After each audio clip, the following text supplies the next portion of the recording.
என்னோட பெயர் ரேவதி. நான் நீலகிரி மாவட்டம் ஊட்டியிலிருந்து வந்திருக்கேன். நாங்கள் வந்து நமச்சிவாயம் கார்னேஷன் தொழில் குழுன்னு ஒரு குழுவாக ஆரம்பித்து கார்னேஷன் பூ உற்பத்தி பண்ணிட்டு இருக்கோம். கார்னேஷன் பூ வந்து பூனாவிலேருந்து நாற்று வாங்கி நாங்கள் போட்டு அதை உற்பத்தி பண்ணுறோம்.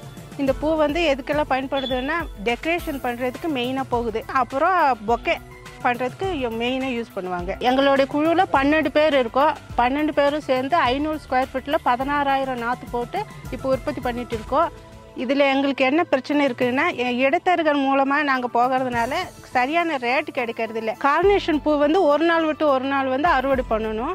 ஆனால் இதில் வந்து வெயில் காலத்தில் ரொம்ப பூவெல்லாம் டேமேஜ் ஆகுது. தோட்டக்கலை துறை மூலயமா எங்களுக்கு வந்து இதை எப்படி பராமரிக்கணும்னு ஒரு பயிற்சி கொடுத்தீங்கன்னா இன்னும் சிறப்பாக இப்போ செய்கிறத விட இன்னும் சிறப்பாக நல்ல முறையில் பூ இது பண்ணான்னா நல்ல விலையை வாங்கலாம்.